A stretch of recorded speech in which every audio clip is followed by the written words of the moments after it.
Jika tidak ingin merasakan kehilangan, maka jangan pernah merasa memiliki.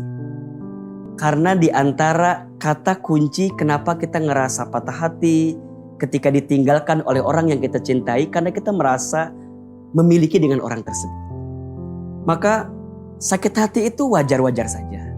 Yang tidak boleh adalah berlebihan sakit hati. Sampai memendam sakit hati, kemudian jengkel berlebihan, marah berlebihan, sampai kemudian dia lupa sama Allah Subhanahu wa Ta'ala. Jadi gimana Ustadz Hilman? Ya jawabannya adalah kalau ada orang yang pernah hinggap di hati kita, kemudian dia pergi meninggalkan kita, langsung husnuzon. Barangkali Allah sedang merencanakan orang lain yang jauh lebih baik daripada orang yang pernah hinggap di hati kita. Masya Allah. Mau sampai kapan kita memendam namanya, menyebutkan orangnya, sedangkan kita tidak pernah berada dengan dirinya dan dirinya pun pergi dari kehidupan kita. Jadi benarlah firman Allah di surat Ar-Ra'd ayat 28 ya. Ala bizikrillahi tatma'innul qulub. Ingatlah, hatimu akan menjadi tenang dengan berzikir kepada Allah. Maka langkah pertama kalau kita sakit hati karena cinta ataupun karena yang lain lah ya. Ya jawabannya zikir gitu. Ingat sama Allah. Barangkali selama ini kita jauh dari Allah.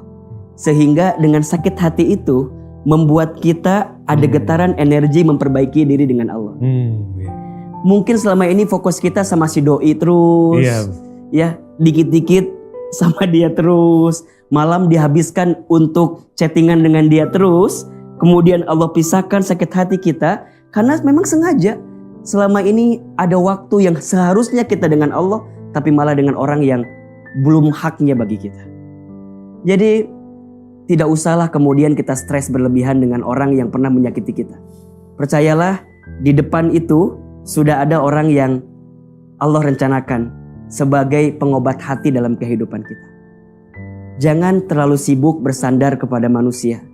Karena manusia itu hakikatnya lemah. La haula wa la quwata illa billah. Tapi bersandarlah kepada Allah.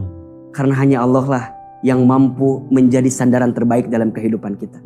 Percayalah, kalau sudah tidak ada pundak manusia untuk bersandar, sudah saatnya sejadah kita menjadi tempat sujud kita yang terbaik. Kalau sudah tidak ada telinga manusia untuk mendengar curhatan kita, sudah saatnya telapak tangan menengadah kepada Allah, berdoa kepada Allah Subhanahu wa Ta'ala. Tidak ada yang tidak mungkin dengan doa, dan yakinlah kalau Allah sudah mau, kun fayakun, maka jadilah. Semoga yang sakit hati Allah obati hatinya dengan perasaan hati yang lebih lapang dari sebelumnya.